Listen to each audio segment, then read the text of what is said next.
Hello, and welcome back to another episode of Good Guys Sports. Here, joined by myself, your host today, Blake Gerke, two of our usual hosts, Jackson Gerke and Mike Roby, and a special returning guest from the Duke Basketball Museum in Durham, North Carolina, Mr. Kevin Byrne. How are you, Kevin? Fine, thanks. How are you, Blake? E- Doing well. Everybody's looking great. Thank you, yourself included, yourself included. Now, we got you on, Kevin. Obviously, it's tournament time. We are in March. We're getting into the business end of the college basketball season, Mhm. as they say. And we do have some late breaking news here in terms of the ACC tournament and in terms of who's going to be playing who. So we were talking about it just before we started recording that North Carolina pulled out a victory over Wake Forest in their quarterfinal game. Duke the same against the Yellow Jackets, Georgia of Tech, and those two teams will now be meeting again after they just met recently in the semifinals of the ACC tournament here in Charlotte, which will be take place tomorrow night, and then the other two quarterfinal games, Louisville, Stanford, SMU, Clemson, respectively, will decide the two the other two teams competing for that ACC conference crown. And I know I was watching a little bit of the Duke game. I'm sure Kevin and some of our other folks here were had their eyes on it, and it was a bit of a topsy-turvy game for Duke, to say the least. Mainly due to the fact that Cooper Flagg picked up a bit of an injury that did not look great, but luckily, Duke, that depth showed, and they were able to get one over on the Rambling Wreck there in the end and advance. But they didn't make it easy on them, that's for sure. I think the flag injury ended up being an ankle one that obviously it looked pretty bad. He had to leave on a wheelchair, but luckily came back to sit on the bench and cheer on his teammates as they pulled out that victory. But I think another injury as well to Brown that we're still a little bit unsure. I know he just came Yeah, back from an injury re himself, right? re-injured his shoulder. Right. So you don't like seeing that re-injury. So He hopefully, went off the field just, right, it didn't look really great. bent over. He looked like he was in a lot of pain. So definitely be surprised if we see him again in the conference tournament, let alone the regular tournament. But obviously the depth showed, and that was no different in this game. But Kevin, I know you had your eye on the game. Obviously Cooper going down kind of gave everybody a bit of a scare, but overall, it was good to see kind of the fight back in that second half in particular, right? Yeah, I think there's no question about that. Having both Brown and, of course, Cooper out really made the hill a lot steeper. And the fact that they were able to pull it out against a team that was playing probably, some of its best basketball of the season in Georgia Tech, I thought was a positive sign for Duke. Um, I we don't know much about those two injuries, but like you say, Cooper came back and was walking with a limp, but was at least walking and went through the handshake line and all. So that's a hopeful sign, I suppose, for Duke people. Now, whether that means hopeful in terms of being able to play tomorrow against North Carolina, or meaning, well, we'll rest him until the NCAAs. I don't know. Malik, I know a lot about dislocating shoulders. I've dislocated mine about 20 times. And I think his is like my left shoulder was only partial dislocation. But yeah, it hurts and you feel so helpless. I mean, your arm is just hanging there and you can't move it. I think that the thing about Malik, who's been a real contributor this season, the thing about Malik that's scariest to me is that once you have that injury, it just makes it a little easier to happen the next time and the time after that and all. And he really wasn't doing anything extraordinary either time when his shoulder came out. He was basically kind of bent over a little bit and push his arm out to try to get a defensive stand. Mike, were you watching that when that happened too? Yeah, I was. And I it's not was like watching it. he didn't even hit anybody, you know? No, it just yeah, it didn't look like it was hit hard. It just sort of Yeah. just popped. I mean, just in, the right angle. Yeah, yeah, and that's I think that's the real worry, and all. Eventually, I had surgery to try to correct mine, and I suspect in the off season that might be something to happen. But Yeah. but it sure looked. Getting back to your point, Blake. Yeah, the fact that the Duke was able to hang on and the Con Knipple was able to hit for 28 points and all was a good sign that they could win without these two guys. Yeah, Canupo just owned the second half. He Yeah, just took the team on his back and yeah, it was he was it was fun to see. yeah. I think he scored something like 22 points of his 28 in Hmm. the second half. Yeah, and his passes to Oh, the Malawash. yes. Definitely. That was, you know, it's like they practiced that. I'll tell you, as the season's gone along, they've done that a lot on pick and roll. And you're right, they seem to have a special chemistry, but between the two, particularly when Khan is passing the ball and a 7'2" Malawash is there to slam it through. No, for sure. And I think other iterations of this team would have struggled without their star player being, i.e., Yeah. being Cooper Flag. But that Con Knipple, I think he plays well with Cooper Flag. But at the same time, like Mike said, whenever Flag's not in the game, that's also his opportunity to really take the mantle and Yeah. and score some points.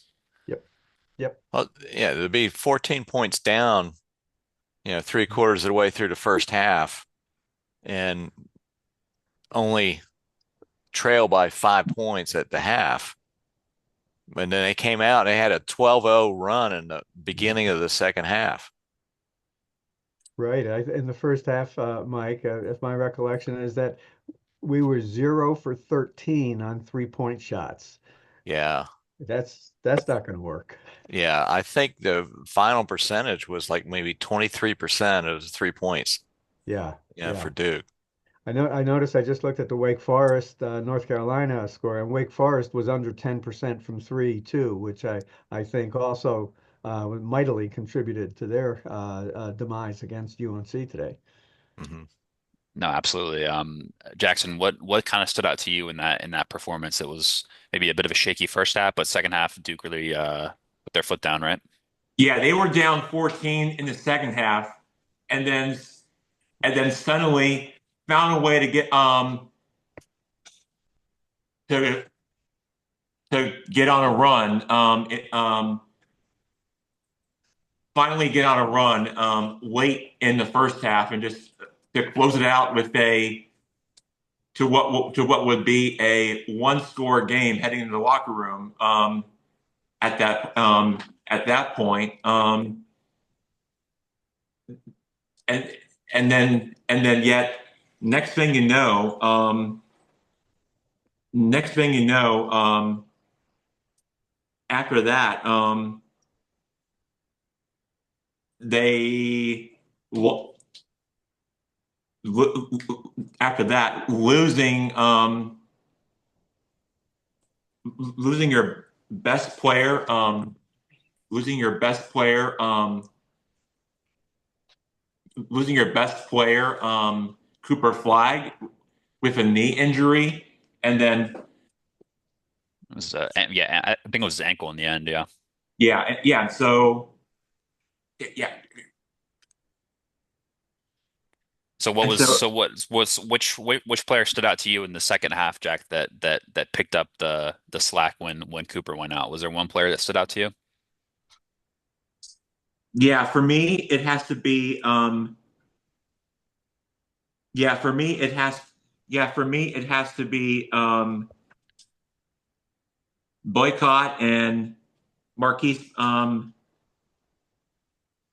Marquise Brown and Kyle Kamuta and Kyle Becker and Theon James are Knipple, the yeah. players to me that Sion, really stood out. So Sion James as well, yeah. yeah, Sion James. Yeah, those are players to me I think stood out. But Yeah, so you think kind of those, we've been talking a lot about the veteran players as well, like Sion James, Mason Gillis, kind of plugging in those holes, right? And obviously that kind of showed as well. And I'm sure it looks like Flag probably won't be available for the game tomorrow night against UNC, obviously. So they're going to need those veteran players and that depth to really stand out and shine as well tomorrow night, and then obviously as well on Saturday night if they find their way in the ACC final. it'll be interesting because without Cooper Flag, this Duke team is not Final Four capability, meaning they can't make a deep run in a tournament without Cooper Flag. It's just Not necessarily sure.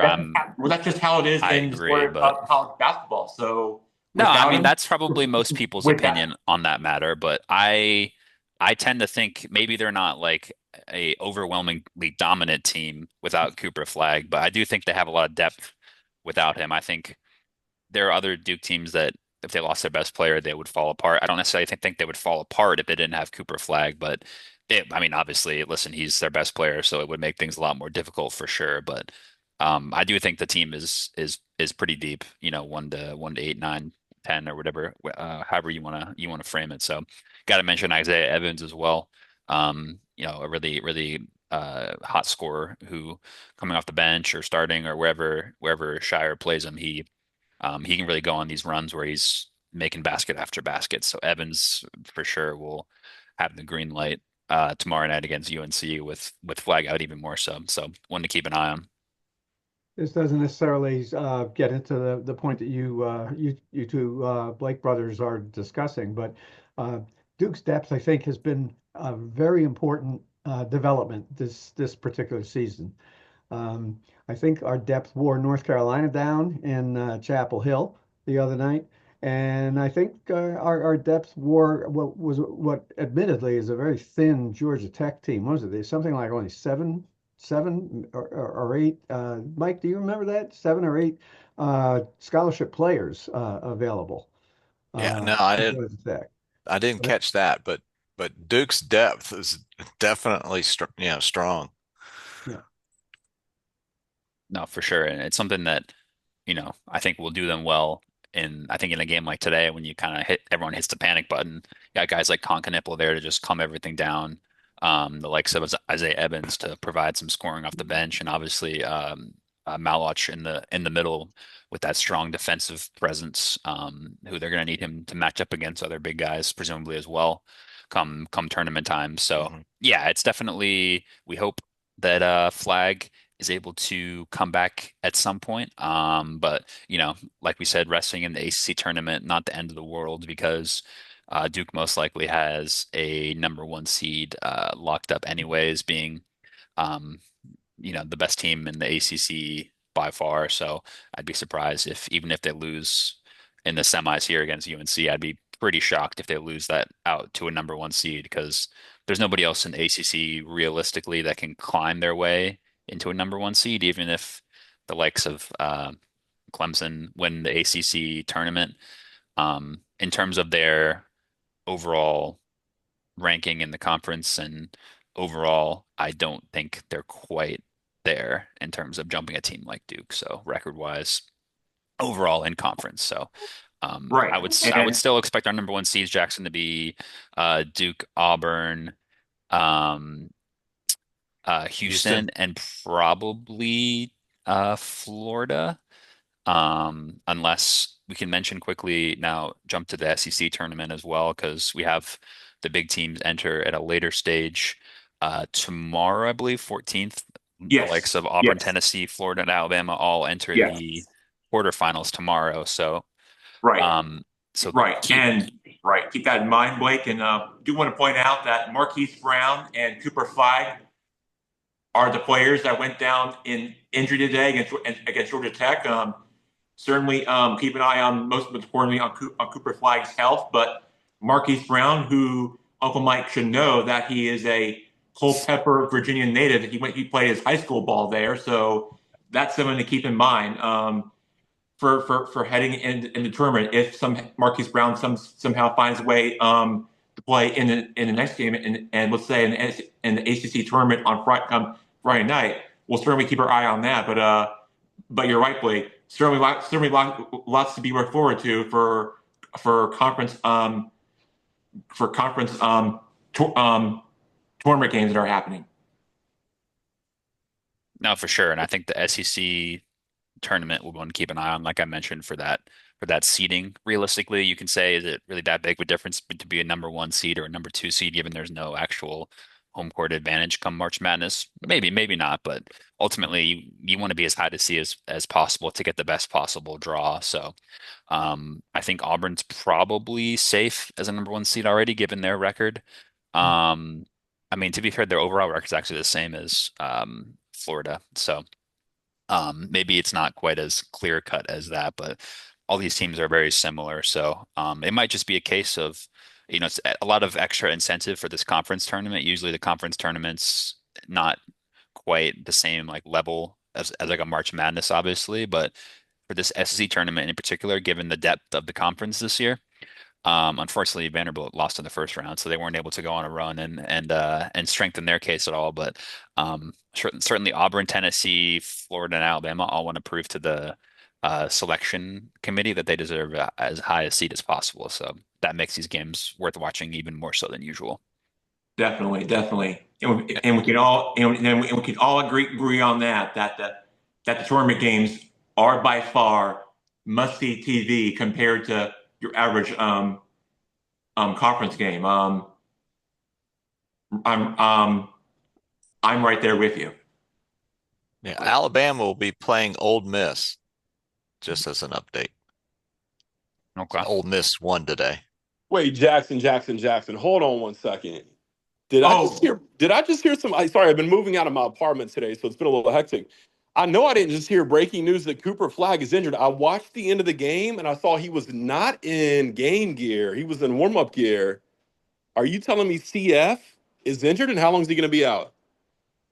BL Lomberger, we don't know for sure, but from what I'm hearing, he had an ankle injury. Oh, Jackson, we know for sure. We got boots on the In ground. an injury like that, Blake, since he was slammed on the ground by this play, that he got hit by one of the players he was surrounded by.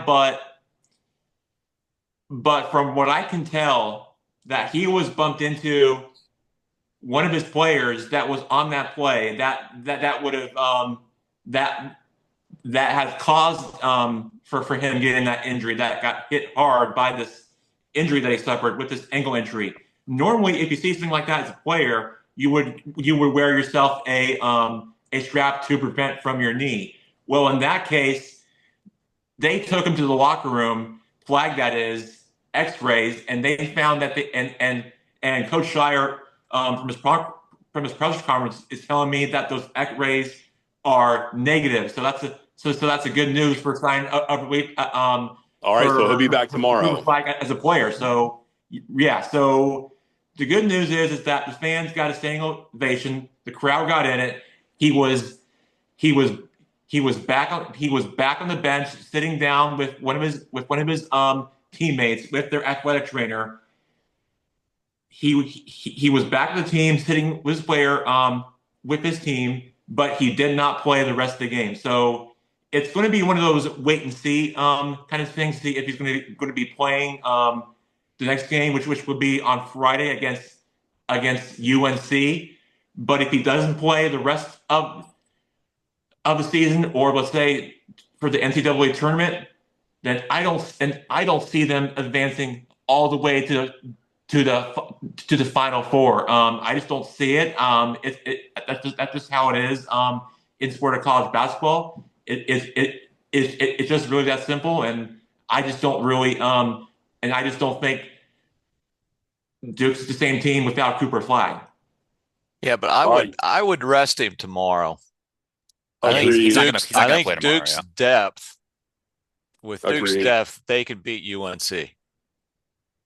I wouldn't risk further aggravating his injury, not with the NCAA tournament coming up. It's God, not but worth it. Mike, Mike, how hungry is UNC going to be going into this with I mean, you're going to have Cooper Flag itching. That knee's going to be bouncing up and down if they get down in that game. I mean, Well, but I agree with you. I agree. It's not yeah, worth it. yeah. I mean, that's true. But Duke's going to be, you know, their best player is injured, got hurt.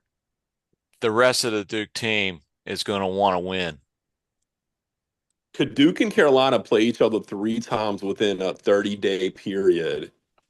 Uh, we kind of had this happen with Texas. Well, who was it going to be? It was going to be. This almost happened in college last year. Where was it Texas? Who was going to end up matching up three times in a row, possibly, if they would have been in the SEC championship? Probably Texas Georgia, and Georgia, probably. Yeah, Texas. I think there's some Yeah. iteration of that. Yeah. Yeah. I Yeah, mean, where it could they've happen. played before in the actual Duke has played Carolina in the Final Four that one year, so they met three times. I don't know if they met in the conference tournament that year as well, possibly. But I will say though, Mike said that Duke's able to beat UNC without Cooper Flag. The game in Chapel Hill, Cooper Flag got into foul trouble really early and was kind of taken out of that game. So they kind of have proven that and obviously that game was a lot That's a good tighter than point. than the one in Durham, but Good point. they have proven to a point that they can beat Yeah. compete with Chapel Hill without Flag. So. When Canooples scored more points in Chapel Hill than Flag did Where did this guy last come Saturday. from? I don't He's a remember Canoeable. Midwestern freshman from Wisconsin. He Kevin, was was listed. he a big time recruit? I don't remember hearing. I don't know. If Flag just took the limelight, but I don't remember hearing anything about this guy until about the last month. No, no, he was about the 15th ranked high school student coming out of high school last year, Blake. So he was known, but I think you got a point in that Milwaukee doesn't provide a particularly uh, big spotlight for you. And I think, from what I can tell, the Duke coaching staff expected him to be a good player, but I think you'd get you if you asked them, they would honestly say, we were pleasantly surprised with how good he's turned out to be. Yeah, I agree Yeah, with that. It just seems like he's got some dog in him too. I don't know. I don't know how you get that on the charts, but it just seems like he gets after it. He seems like he's a hustle Hmm. guy and hustle plays. He I don't know. I don't know how to put that in the stats, but he seems like a hustle guy. Yeah. He's the first guy on the floor going after the ball, right? That's very much his style. Yeah. yeah, for sure, and that certainly endears yourself with the fans and stands out. So he's been a really key player, particularly down this stretch of games here, as further on into the season. So we expect more of that to come soon. Yeah. All right. Well, I Hey, and think, shout yep. out to UNC Wilmington. Oh, Yes, the They're in the big Seahawks. Oh dance. The yes. Seahawks punched their ticket as well. ah, What other teams have punched High their ticket? Point. High High Point, High Point, Point another North Panthers. Carolina another North team. Carolina team. Yeah. Indeed, That's right. indeed. Yeah. And so yeah, always good to see those mid majors coming Yeah. in with the tournament, and one of them will most likely cause an upset. We'll see who the Seahawks end up Yeah. drawing in their bracket to see, but certainly and exciting to see who's going to be the Yeah. uh, the big upset this year. Hey, and before we leave basketball, I have to give a shout out to the George Mason women's basketball team for winning their very first Atlantic 10 championship. Ooh, Go Patriots. terrific. Very How exciting. Go about that? go Pats. Go Pats. Go. Yeah. Good for the women. It's about time that they deserve it, Mike Roby. For those Yes. fans who are patriots of George Mason, about time already. Hmm. Absolutely. Absolutely. I agree. I agree. All right. Well, I think we should jump to a little bit of NFL free agency talk because we have a lot to cover here, gentlemen. We mentioned it last week that the free agency period would be beginning this week, and we were no stranger to a good number of deals happening here: quarterbacks, defensive players, receivers, etc. Um, I think we should probably start with two big deals from a team that me and Jackson are a fan of with the Seattle Seahawks. First trading their quarterback Geno Smith to the Raiders in exchange for a is it third round pick, I believe, and then as well trading away DK Metcalf as well to the Pittsburgh Steelers. Steelers. Interestingly enough, not a team that you associate with making splashy moves per se from the Now Steelers' all the perspective. Steelers need is a quarterback to throw to him. Exactly, exactly. Yeah, they that was sort of an interesting, unexpected, not maybe unexpected that Metcalf ended up wanting to leave Seattle, but Pittsburgh being the destination, given we're not entirely sure still up as we're recording this on Thursday who the quarterback, although they did send Mason Rudolph, so maybe I doubt he's their long-term plan, but um, yeah, so interesting move there, but obviously they provided the best deal for the Seahawks, and so that was kind of what ended up being the deal there. But I'll start with you, Jackson. I know we went to a Seahawks game last year. I think we liked Geno. Obviously, we sad to see DK go for sure. But at the same time, they've got some good pieces on the receiver side of the ball as well with Jackson Smith and Jigba. And of course, they brought in to replace Geno Smith, Sam Darnold, who had a great regular season with the Minnesota Vikings, but then obviously had a disappointing end of the season in the playoffs. I know you're sad to see Geno go and sad to see DK go, but are you excited to see Darnold lace things up at Lumen Field next year as well, though? I am. And also, there's also some news I want to get to that longtime NFL veteran Dexter Lawrence will join the Seahawks after a long playing career with the Dallas Cowboys. Okay. He will, What yeah. So about he what about will. let's talk about Metcalf first though. Metcalf and Geno for Okay. Donald. What do you think of that? I think they had a great career with Seahawks. I think we'll wish them the best for their careers. For the Raiders and the Steelers, for both DK and Geno. I think they'll have a great career elsewhere, but to me, their time at Seattle, it was definitely very special and definitely something that we got to see to enjoy in person together with the whole family. And all I can say to that is that they had a great playing career together. Although they didn't make the playoffs, which would have been nice, but hey, at least they really had a great run together. But all I can say is that I was nice enough to meet one of those players when we were out together in the Seahawks training facility. It was very special and it was quite the experience that I enjoyed. But so far it was just quite special, and I really was uh, was happy enough to enjoy the experience. Yeah, absolutely. And I think at face value, maybe a lot of people are confused as to why they would move on Geno Smith for Sam Darnold. Maybe players that are not too dissimilar level. But I think the big difference would be the age Age. of Geno Smith, 7 years older than Darnold, I want to say. I think 34 to 27, Hmm. if I'm not mistaken. And then, of course, sort of the asking price for what for what Gino would be wanting and what team, given their current timeline, we willing to give him, etc. And so it looks like Vegas, with the new head coach Pete Carroll, are looking to sort of turn their season around quickly and get into win now mode here as quickly as possible. And I guess Smith is the first piece of that puzzle, right, Mike? I think so. I think that Gino wanted to get back with Pete Carroll. Yeah, I think I kind of think having that that's the pre-existing relationship was probably the biggest influence there, right? yep.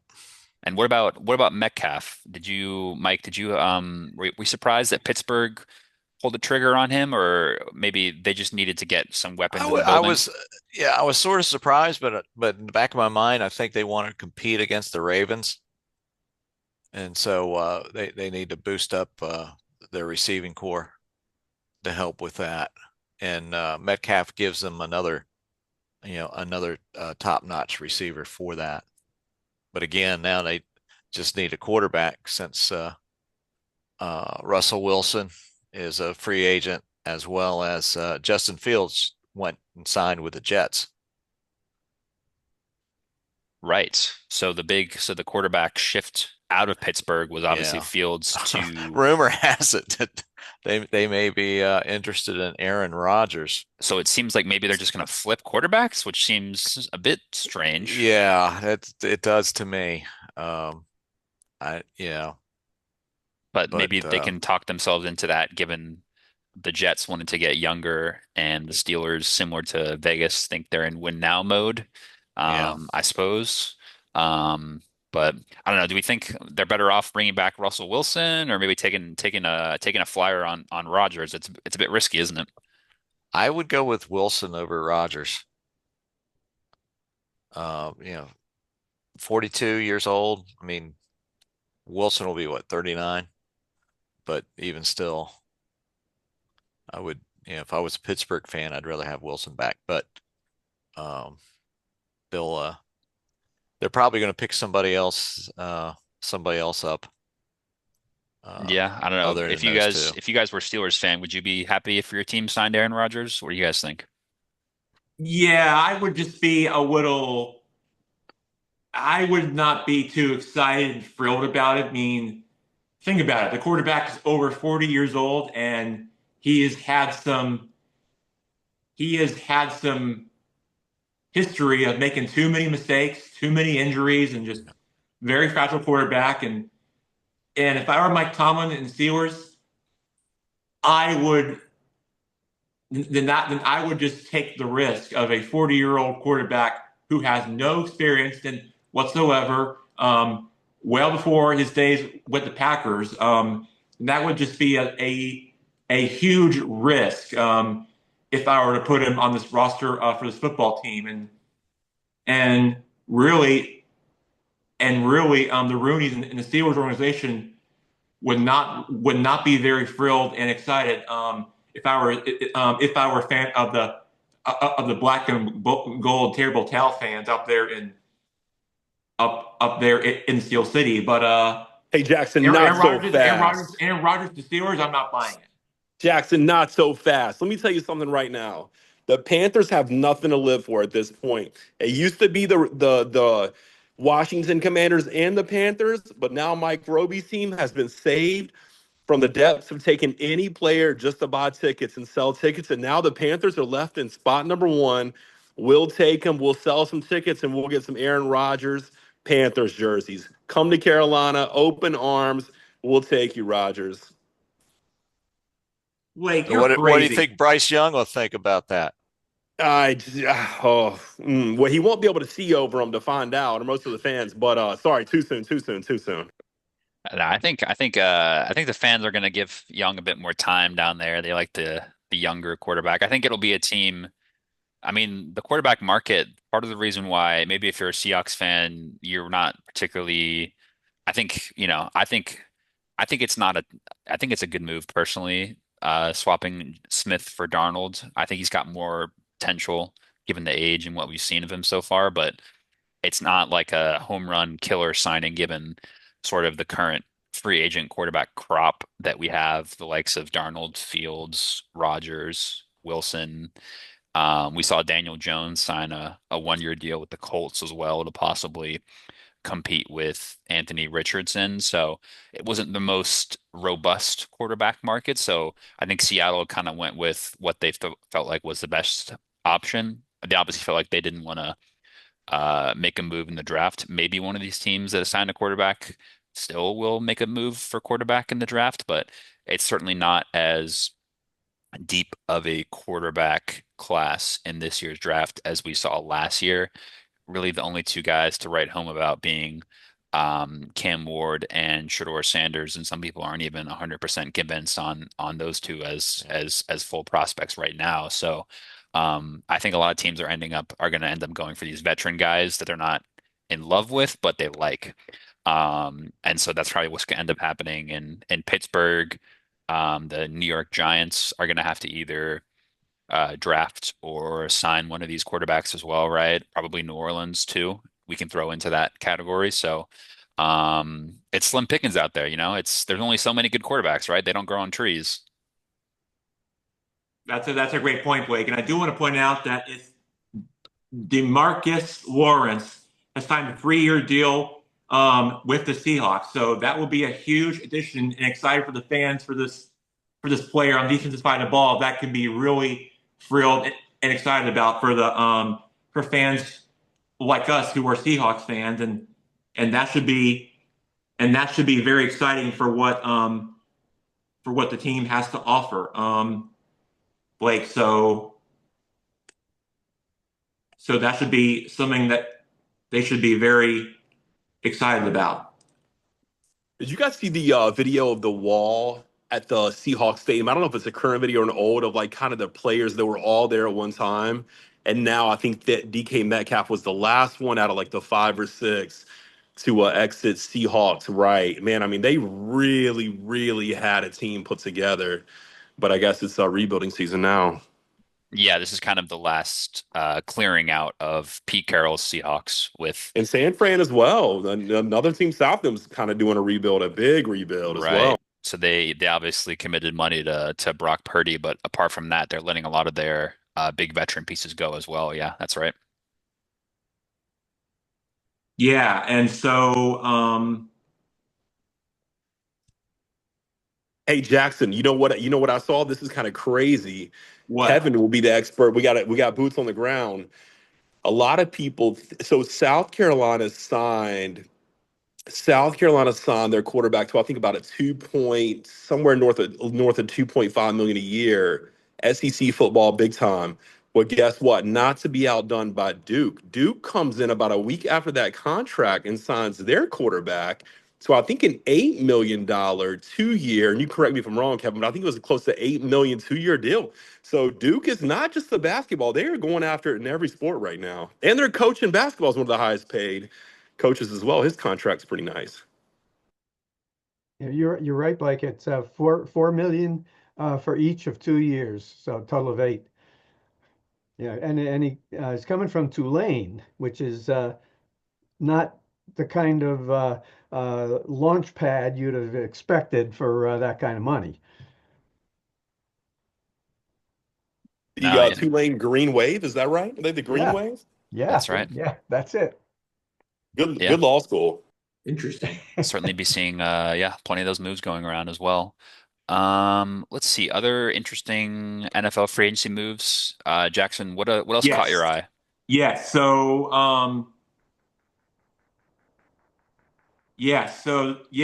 So the Eagles lost a lot in free agency on the defensive side of the ball. They lost C.J. Garner and one of their one of their best players on defense will be playing for the New England Patriots and the Arizona Cardinals. That is what that's who really took my eye on. And We saw a couple of right, edge defenders as well, like Bosa signing a 1 year deal with Buffalo. You mentioned Lawrence as well, signing with Seattle. Josh Sweat right, signed a big deal with Arizona.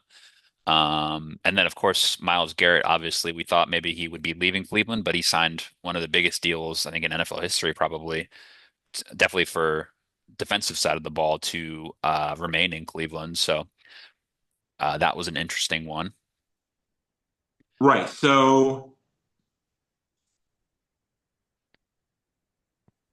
Commanders Right. picked So up Javin Kinlaw from the Jets Okay.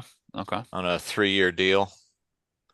And then they traded for a left tackle from Texas, the Texans, Laramie Tunsil, Right. Right. to So, protect Jaden Daniels' blindside. hmm. So That I particularly like to yeah. see. Yeah, you must have. I think we mentioned bolstering up the offensive line was probably the key for the Commanders, right? Mm-hmm. Yep. I think for a They lot of teams, re-signed they re-signed Zach Ertz nice, and their good piece other of tight business. end, John Bates.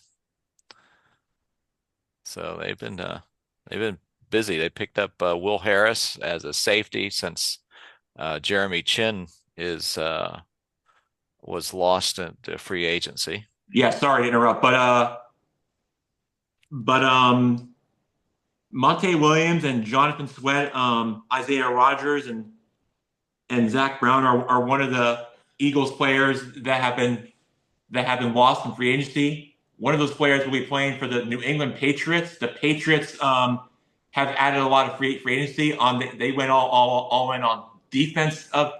Yeah, They went in all on defense for their free agency signing on that side of the ball, and they got those players signed and trying to build a culture and leadership for this franchise that it once was before. Although they did lose one of their players,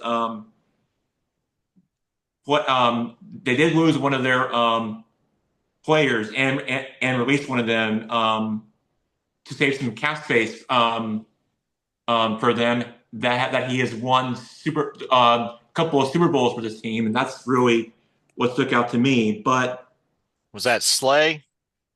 no, that's a player on the Patriots. But yes, Slay is no longer on the Philadelphia Eagles roster. He will be playing with the Arizona Cardinals. No, he's signed. The Slay signed with the Steelers as Right, right, safety. right. yeah, 1 year deal with But they've Pittsburgh. also Yeah, added a player. They also added former Eagle players to the Cardinals and to New Mm-hmm. England Patriots. That Yeah, is all I'm trying to say. yeah, So yeah. hmm Sweat went to the Cardinals, I believe. yeah. yes, you're right. It's You are right. tough to keep that championship core together, right? When especially when you got a lot of guys on these initial contracts, right? So that's all about team building is getting as much value out of players. Well, it's Uh, team building and cap space.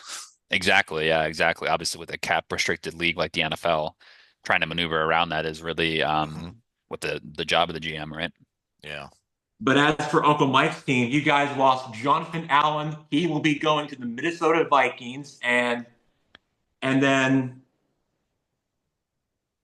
and then also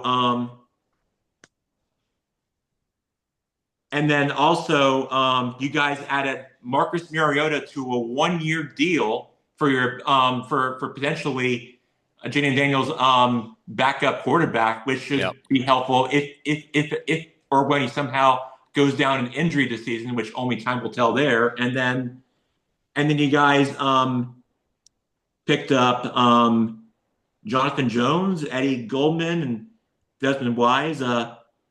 Kevin Ozier and Michael Dieter and Noah Brown. And then you also picked up a huge addition for the defensive side of the ball for you guys picked up a player from the Houston Texans. I hear if I can remember the player's name, which I have stuck in my head, but all I know is that he plays on the defensive side and of this of the ball as a playmaker and really and so really what your team should be getting is something to really be excited about and very thrilled for those of you who are a Washington fan, which should be very excited to the fan base for what the team has to offer for the upcoming season. Now that you got now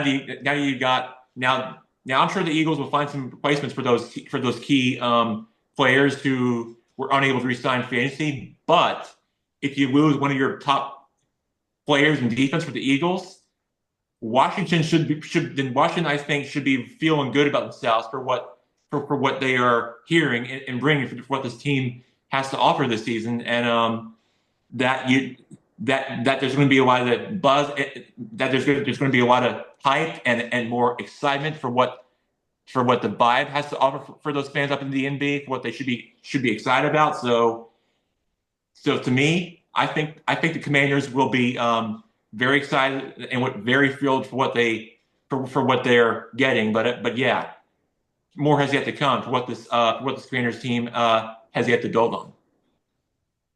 For sure, yeah. And I think as well some of the receiver movement that we've seen. We saw Devonta Adams sign with the Rams, and the Rams released Cooper Kupp, so he'll be one to keep an eye on. I would probably expect a veteran team to key in on him. Cooper Kupp as well, given his age and experience. Saw DeAndre Hopkins sign with Baltimore, another contending team. A lot of these older receivers are going to end up signing sort of these shorter deals with teams that probably will look to find themselves contending for a Super Bowl, right? So, not just receiver. That's kind of the case with a lot of these older veteran players, right? Is that don't have a championship is, they call that ring chasing in the business, but it's also smart ways of using your cap, signing any veteran players. But Kevin, any deals that you saw over the past week that stood out to you? NFL free agency, anything stand out? The one, of course, that stood out down here in Durham was Daniel Jones signing for 14 million bucks Right. with which you mentioned with Indianapolis, and I guess that means, of course, I spent a lot of time in Minnesota in my career, and it seems to indicate that the Vikings think J.J. McCarthy is the guy for the future for them. Right. So I thought that was an interesting situation because the Vikings certainly could have made a bid to try to keep Jones there since he signed what about when the Giants released him. Or so yeah, Uh, so Darnold was in Minnesota, and then yeah, they Darnold's now with Seattle, and then the Giants obviously had Jones for a couple of years, and he mhm, he was really just sitting on the Giants bench, honestly. Or they released him as well last year, and it was a bit of an unfortunate end for Jones when it came to the Giants. But obviously, 1 year, 14 million in Indianapolis, and Richardson is kind of flattered to deceive so far. It's definitely been up and down career for him so far with his short career with the Colts. But I mean, do you think they brought him there to compete with Richardson, and maybe in the back of their head they think he's going to be wind up starting? I mean, it's tough to say. If I had to pick between Jones and Daniel Jones and Anthony Richardson, and for the Colts, Jones is probably a more stable starter, right, at this point. That's what I'm thinking is that I mean I suspect that they brought him in to be their top frontline quarterback Yeah, and all. But you make I think a really important point, which is to say, even if that doesn't work out all that well, you then have a very experienced guy who can perhaps mentor yeah, Richardson for sure. and all. For sure, yeah. And I think that's something that we're seeing a lot more nowadays is getting in that two quarterback room with maybe you envision a competition, or maybe you just like you said, want a veteran there to kind of have some leadership for your younger quarterback for sure. But yeah, no, it's a good point as well with Minnesota. Obviously, some people thought, given Darnold's success in the regular season, that they might bring Darnold back and have Darnold and McCarthy in the room. But at the same time, they took JJ McCarthy with a top 10 pick, if I'm not mistaken. I think it was late, late top 10 pick. And you don't really draft a quarterback like that if you're not going to give him a chance, right? And obviously, he was Mhm. unfortunate with the injury last year, but I don't Mhm. see any scenario where they weren't going to give him the keys to the car, given the draft capital they spent on McCarthy, right? Good point. Yeah, I think that's exactly correct. So it'll be interesting to see what other quarterback dominoes fall, as we mentioned. Still, the big names being Aaron Rodgers and Russell Wilson. We both mentioned could both be Steelers, could neither be Steelers, could one be Steelers. We're just not too sure at this point, but uh, we'll give the full update for sure on the NFL free agency. Some of the big names, some of the big dominoes that are yet to fall for sure. Any other deals, Jack, that I missed that you had that you wanted to Let's comment on? see. I think we touched on most of the big ones. I think defenders Well, wise, there's there's always some moves. I still think the players' names aren't going to be that yeah, big there's or huge a like surprise on them. a But few of the cornerback signings like DJ Reed with the Lions, Ward going to Indianapolis, Murphy re-signing in Minnesota, and then you mentioned Davis as well, signing with the Patriots. So yeah, a few cornerbacks. Certainly that cornerback position is something that's that's certainly something that teams place an emphasis on for sure. And then the interior of that defensive line as well. We saw some big deals with Milton Williams, 4 years, 100 million with the Patriots, and then Jonathan Allen, like we mentioned with Minnesota. So always look to that interior of the, and also with the Falcons as well. They signed the Leonard player that Floyd. Floyd. Yeah, they signed Floyd as well. So they're trying to shore up there. So kind of that defensive side of the ball is doesn't get talked about probably enough when it comes to these acquisitions. And then the Giants, the G-men sign a few players, although they're not really big names. But that's really what else I wanted to share with you. Oh, Darius Slayton sign a 3-year deal with the Giants. Yeah, they brought For him the back. Yeah. G-men, it's really what I wanted to also what I wanted to add for you. So we can touch upon, so speaking of the Giants, we can touch upon sort of we have obviously a bit of time until the NFL draft. So we'll cover that more as we get after March Madness and stuff like that. But obviously I mentioned it a little bit before, sort of the implications that NFL free agency has on the NFL draft is teams addressing their needs now versus teams addressing their needs in April come draft time. So I mentioned earlier teams that Right. would still look to pick up a quarterback. I think the Giants, you just mentioned, Jack, would be definitely right up there. Pittsburgh, I would imagine I'd be very surprised if Pittsburgh drafts a quarterback, at least in the first couple of rounds. I think they're definitely going to look for a veteran pickup, whether it's bringing back Wilson or signing Aaron Rodgers. New Orleans, definitely, I think we'll be looking to, if not draft, pick somebody up, possibly even both. I think Derek Carr is kind of, I'm not even sure if he's still on the team. I think he might still be contracted to them, but So and you then don't think that Rattler will eventually be the Saints quarterback? he'd have to make some big strides. I know they gave him a bit of run late in the year last year, and he probably had a couple of impressive throws, I'm sure, but um, I'm not fully convinced Hmm. um, on Rattler myself, kind of giving him full. So maybe they bring in somebody to compete with him, and then probably as well Cleveland. Obviously, the Watson situation there is kind of a big mess. So they have a top pick in the draft, and certainly one of the first couple picks in the draft. So it'll be interesting to see if they try to maybe address a different position with that pick, and then fill in the holes at quarterback again, kind of treading water there in Cleveland, to be honest. They don't have too many great options, I would say. So, yeah, so still definitely some opportunities. You could even argue that a team like the Jets or the Raiders that both got new quarterbacks this year could do with drafting maybe a younger quarterback to kind of go alongside what they already have, like you mentioned earlier, the bringing in two quarterbacks in the same room situation. So still lots of room to play in terms of filling in some of those quarterbacks when it comes to draft time as well. So And one of those quarterbacks, Blake, is former Jaguar Mac Jones, who will go to 49ers on a 2-year, $7 million deal to play a backup under Kyle Shanahan.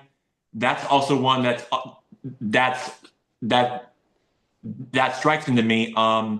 That struck into me for what this deal came to play for, which I really find very fascinating and interesting to see how this is going to really play out. In fact, in that especially with that team and how it's going to really unfold for them as a team.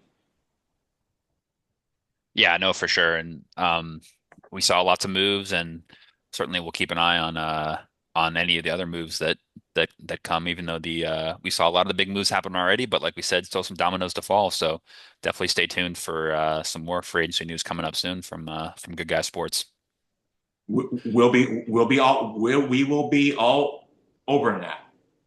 All right, well, we got a couple of minutes left here. In terms of other big topics going on in sports, Baseball starts next week. Mike, any big baseball topics that we should know about right now? Yeah, the season starts next week in Tokyo. It really sneaks up on you, huh? 18th, 18th and 19th. Dodgers versus Cubs. Live from Tokyo, correct? Live from Tokyo. Yeah. Very exciting. Very exciting. Yeah. Yeah. But before we get into that, shout out to the Kansas Jayhawks.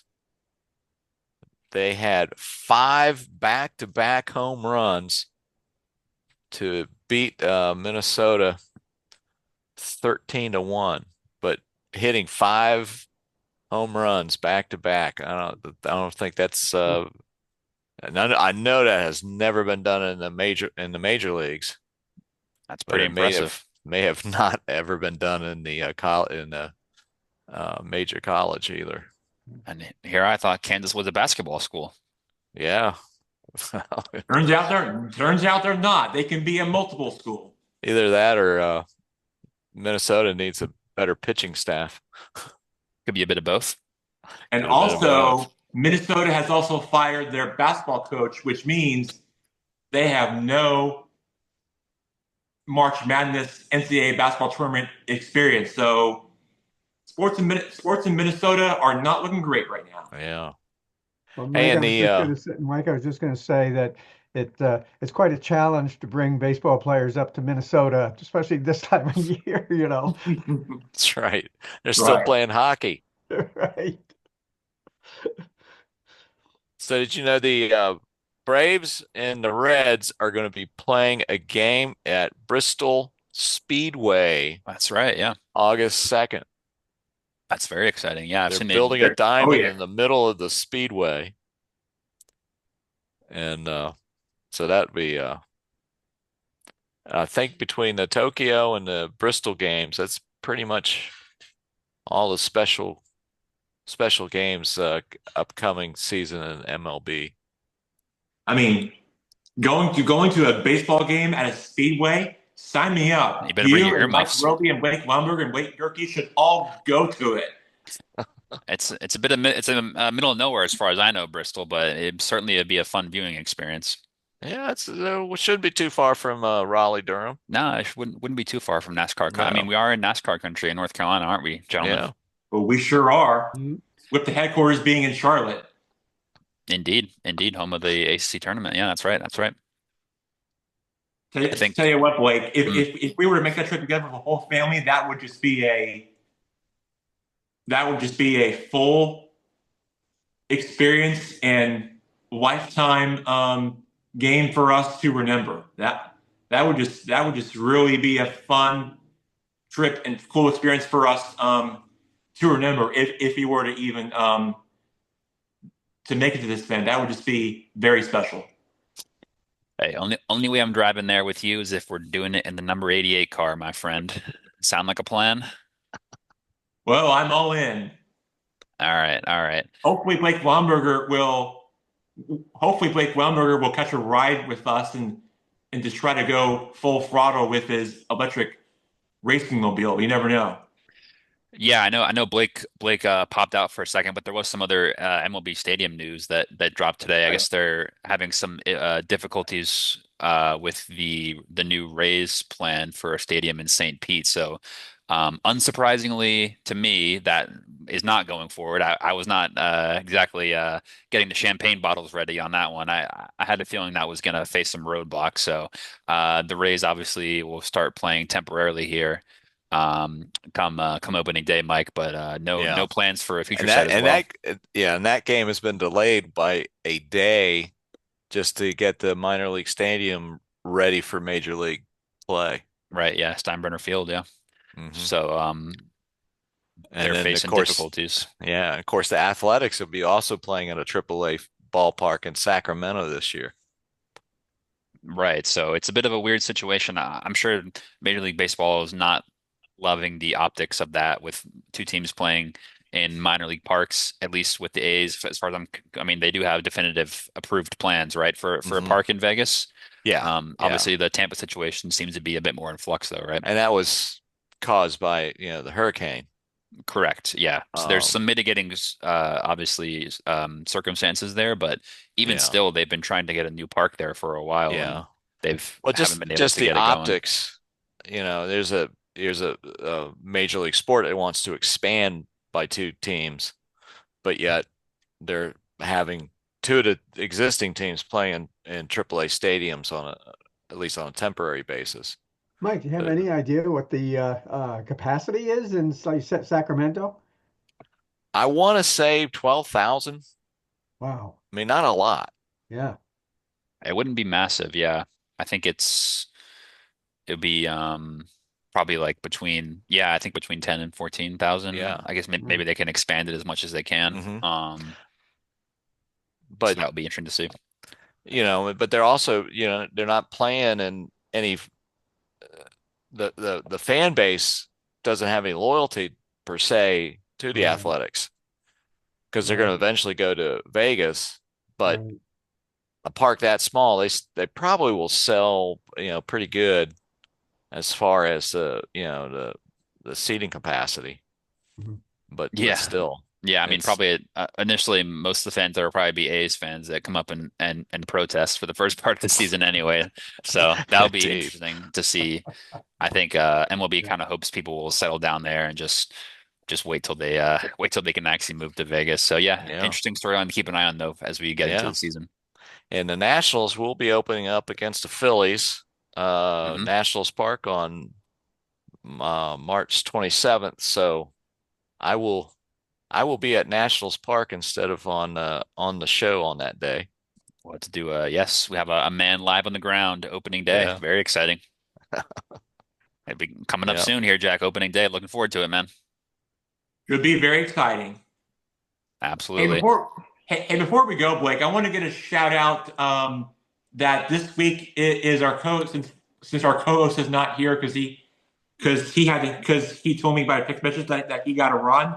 But I want to get a shout out since he's not with us right now, just because he has stuff to do and stuff to be and places to go. But I want to get a shout out to our co-host Blake Weinberger, who had a birthday this week on Tuesday. He turned 41, and I want to wish him a happy birthday to our beloved co-host Blake Yep. Weinberger, Absolutely.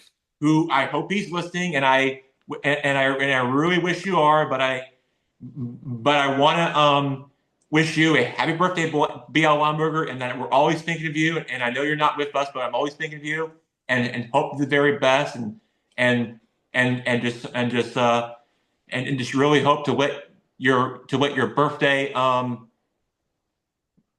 be well and very true, and hope that your birthday is very exciting, no matter where you are or who you're with, and we're always thinking of you, B.L. Weinberger.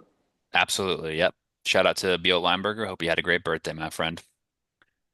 All right, that brings us to the end of the show today, but be sure to come back next week and we'll have a nice March Madness breakdown for you as we get fully into the tournament. And this time of year is great as a sports fan, so I know everyone's looking forward to it. All right, Mike, Kevin, Jackson, want to thank you and hope everyone has a great rest of their weekend. And thank you for tuning in to another week of Good Guy Sports. All right. Thank you guys. Go Thanks, Duke. Mike. Thanks. Bye, Go Blue everybody. Devils. Hey guys.